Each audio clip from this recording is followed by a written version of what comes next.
Hey y'all, it's Ashley at Bookish Room, and I am here with day number 8 of Vlogmas. So thank you so much for everyone who's been keeping up with this content. I know it's a lot. I know it's overwhelming because I usually do not put out this much content. I usually do like 2 uploads a week. So me uploading every day, people are like, I can't keep up. And if you can't keep up, that's fine.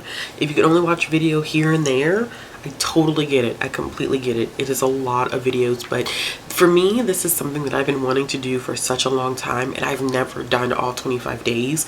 And I thought that doing this method, this creative method with the Christmas music or holiday music, and coming up with ways to talk about books related to the songs, that it would make my journey a lot easier and I would be able to do 25 days. So this is mainly for me, this is a personal goal, and I'm happy that y'all are here along for the ride, because at the end of 2020 I want to be able to say, like, yes, I finally did it. In the 6 years that I've been on BookTube, I finally completed Vlogmas. All right, so the song for today is Do You Hear What I Hear?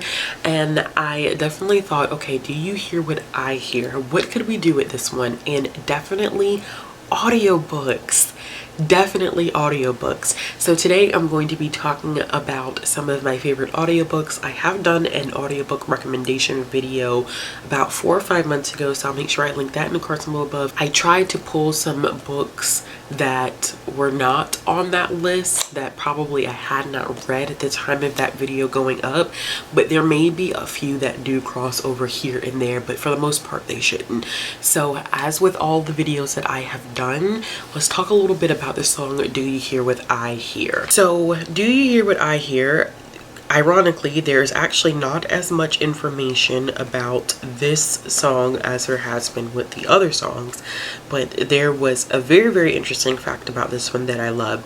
So this one was written in October of 1962, and it was written by Noel and Gloria, and they were a couple, and this song was written originally as a plea for peace during the Cuban Missile Crisis, which I would have never in a million years thought that that was what this song is for, and we so closely associate this song now with the holidays. It's been covered by hundreds of artists, including Mahalia Jackson, Gladys Knight and the Pips, Patti LaBelle, Kelly Rowland, Alicia Keys, Pentatonics, and my personal favorite cover of the song has to be from Whitney Houston.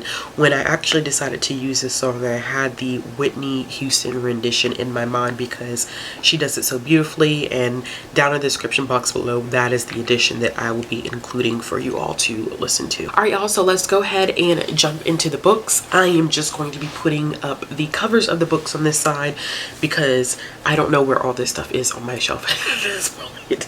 My shelves are pure chaos because of Vlogmas, so we're just gonna go with it. So the first one that I have on this list is Surrender White People, Our Unconditional Terms for Peace by D.L. Hughley, and this is one that I read this summer. I read both of D.L. Hughley's books in which he discusses race in America, both this year. The first one, How Not to Get Shot, and this one. So I read them a few months apart from each other, and I appreciate his narration. D.L. Hughley is a stand-up comedian, so he reads the book in a way that makes it very, very funny, even though the content of the book is very, very serious. And while I think that I could read a physical copy, I don't think that I would get the same appreciation of his humor in reading a physical copy, because it's him actually performing the book, and he has a way of using his voice that makes it really, really engaging and very, very funny. Now, I definitely will say, going into this, talking just a little bit about the content of the book, that because it does talk about race and systemic racism in this country, there's going to be a lot of tough points in this book, so just be mindful of that. And also know that D.L. Hughley definitely put this one out, Surrender White People. He put this one out, I think, in mind of having discussions that would not have been happening in the light of George Floyd's death. So it would have come across probably more engaging had we not been having a lot of those conversations this summer.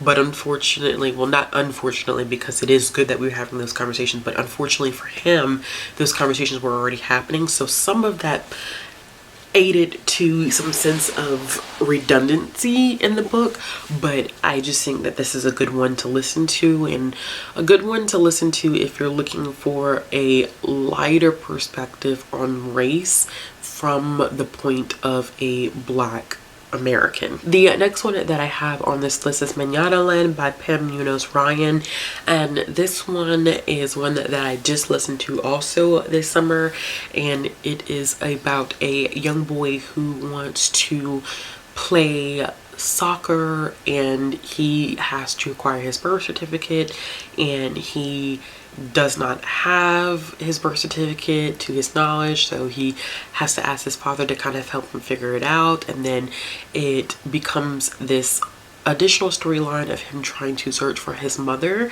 because his mother is not in the picture, and these two storylines end up merging. And though it takes place in a fictional version of our world, you see some definite crossover to conversations about immigration and how immigrants are treated, especially those that are seeking asylum, and how countries treat individuals who are immigrants, and how we start looking at immigrants as not human. We give them these labels, we treat them poorly, and not realizing that these are human beings that have really, really tough stories behind them, that are seeking asylum, that want better for their families. And this was such a great audiobook because A, the narrator did an excellent job, and B, there is a musical element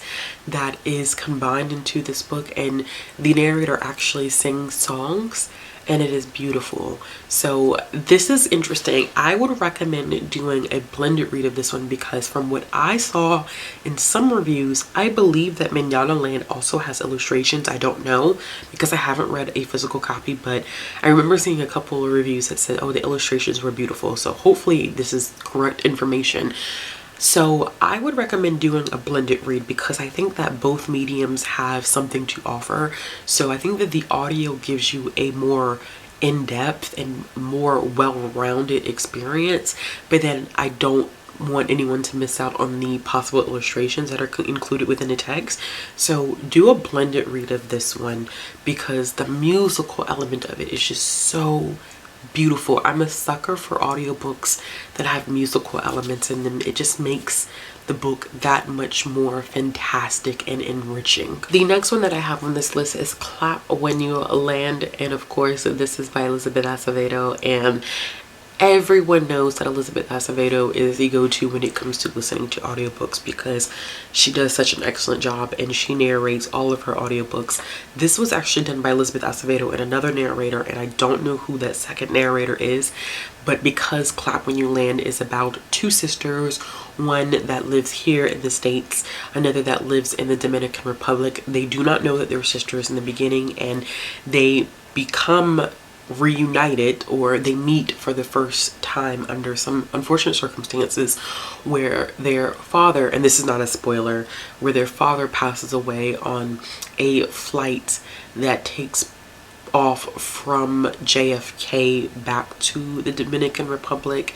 And this is based on a real life flight that ended up happening, and I believe that Acevedo wrote this book specifically trying to bring light and awareness to that flight because it caused so much pain for the Dominican Republic and the community and families that were there, both there and in the States. So it is such a difficult book to read. It is heartbreaking to read the two perspectives of these girls who are angry because they didn't know about each other, and also angry because their father has passed away. And Elizabeth Acevedo and this other narrator do such a beautiful job, a beautiful, beautiful, beautiful job capturing that pain, because how do you cope with being angry at the person who you love the most that has recently died. That is such a hard emotion to capture, and they both did it so well, so very well. So of course, I think everybody knows that if you're reading Elizabeth Acevedo's works, you definitely need to check out her audiobooks as well. The next one that I have on this list is Pride by Ibiza Boy, and ironically, this one is also narrated by Elizabeth Acevedo. Pride is not my favorite book in the world because of some technical things that I think that Ibiza Boy could have done better with it. Specifically looking at gentrification, I think that that could have been done a little bit better, and I think that she tried a little too hard to capture the Pride and Prejudice retelling, like literally scene for scene, and it just didn't work for me the way that I think it was intended to work. But I'm telling you, the audiobook for Pride is chef's kiss because it's Elizabeth Acevedo, and Elizabeth Acevedo always brings this energy and vibe to books that it just adds more. And part of me feels like I may not have given Pride the rating that I did give it had I read it physically and had I not listened to Elizabeth Acevedo read that story. So it's a very interesting thing, but I definitely, if you're interested in reading Pride, if you're interested in a new kind of retelling of Pride and Prejudice remix, I would definitely recommend checking it out. It wasn't my personal favorite, but definitely just try it and see if you enjoy it. The next one that I have on this list is the Whatever After series, and this is by Sarah Milanowski. I have listened to about the first 5 or 6 books in this series. They're very, very short. They're children's books. I think the audiobooks are probably about 4 hours long a piece, so not long at all. And this is a series that is narrated by a voice actor, and she does a phenomenal job by capturing these kids' voices. It's crazy because you forget sometimes that it's just her doing the voices, and she makes it really, really fun. Honestly, a lot of times when I'm listening to these audiobooks, I feel like I'm watching like a kid's TV show, which is really weird to say that, but it's true. I feel like I'm watching a kid's TV show because she does such a great job. And the Whatever After series is literally a retelling of some of the most well-known fairy tales that we know. The first one is a retelling of Snow White, and what ends up happening is that these brother-sister duo end up going to these alternative lands, these fairy tale lands, and they end up messing up the way that the fairy tales traditionally go. And it's a good thing they mess them up because they end up creating scenarios where the princesses in the books actually end up becoming more independent and are not relying on the princes to save them, and they end up picking up new trades, new hobbies, and they don't fulfill their stories in the traditional sense that we expect. And I really like that Sarah Milanowski did that. This is a series that I'm looking forward to finishing. So if you have, you know, little ones that are in your life and you are looking for like a family-friendly audiobook that the entire family can enjoy together, I definitely would recommend checking this one out. The next one that I have on this list is Thejumbies, and I liked this one in particular because I'm a fan for Robin Miles' narration, and she narrates all of the books, and I listened to the first 2 books through her narration, and they were good. The narration is really, really good, and Robin Miles has a gift for voice acting as well.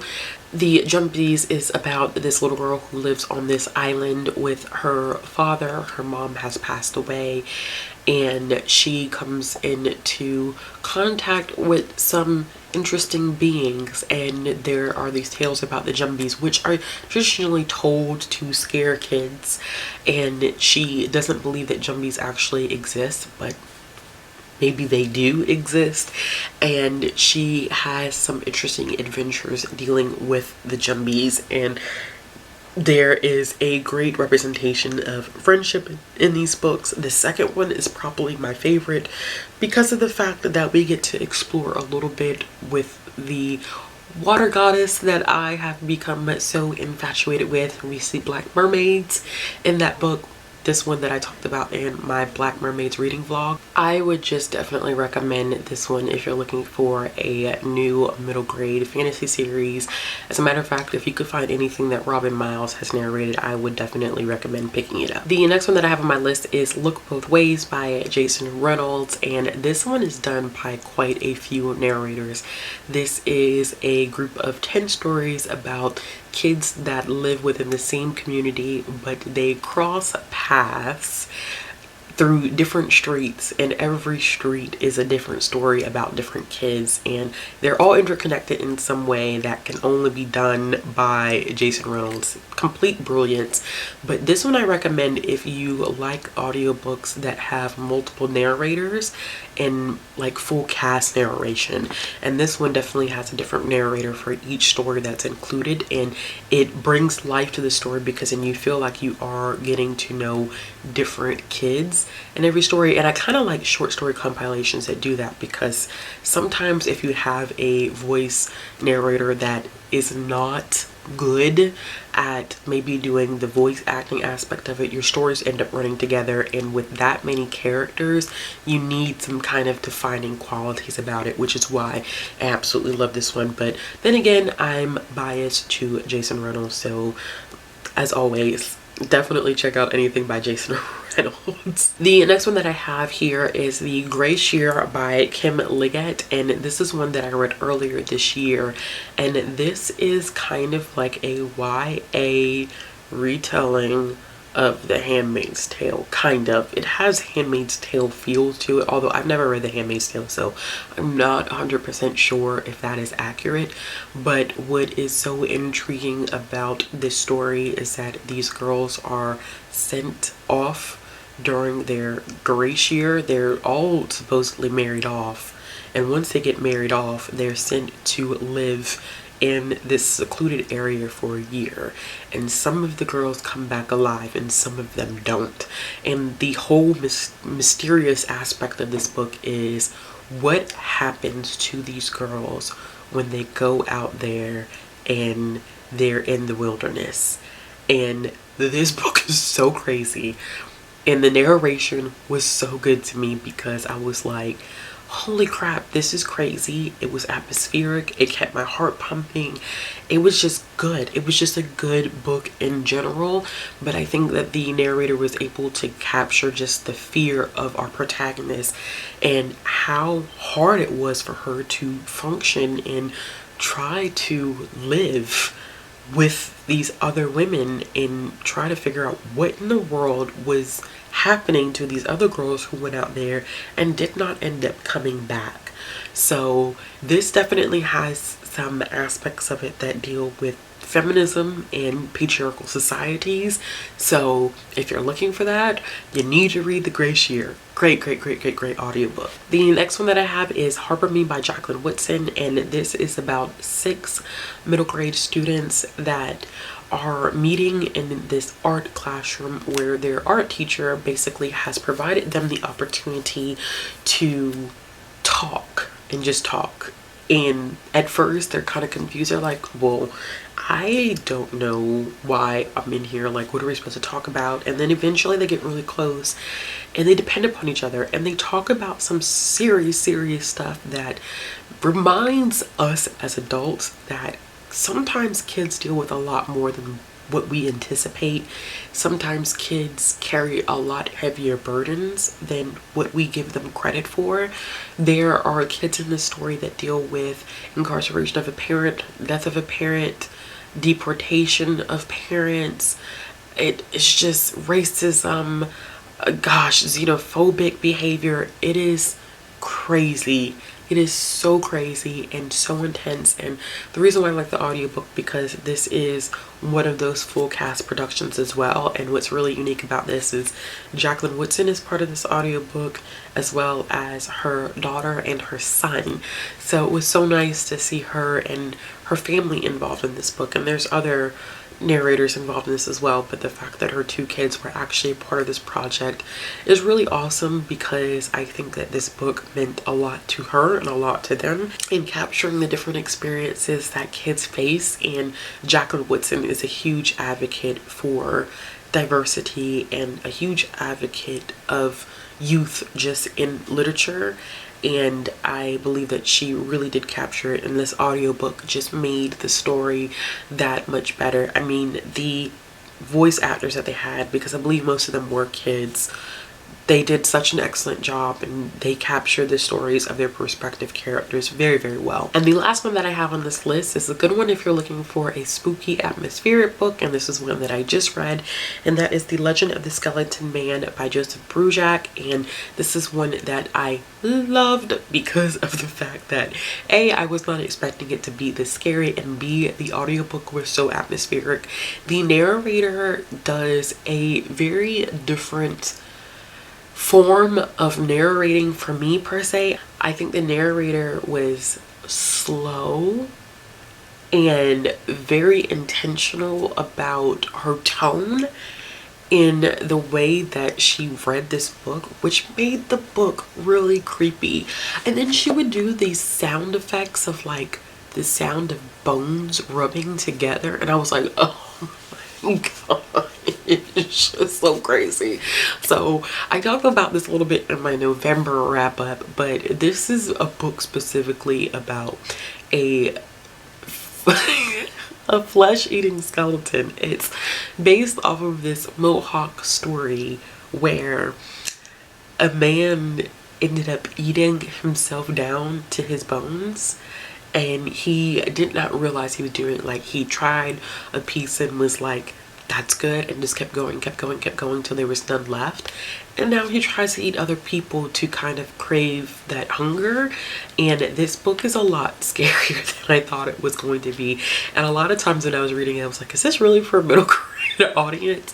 But it was really great. So if you're looking for a toned down horror, I know a lot of people are not necessarily fans of horror, but if you're looking for like a middle grade horror book, I definitely would recommend listening to this one in audio, because it just gives me chills just talking about it.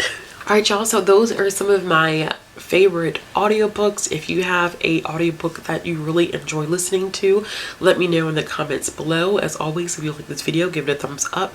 If you want to see more content from me, click the subscribe button. If you're looking for ways to support my channel, it'll be down in the description box below. If you're looking for ways to follow me on social media, that'll also be down in the description box below. As always, I will see you guys again tomorrow for another video, and happy Vlogmas.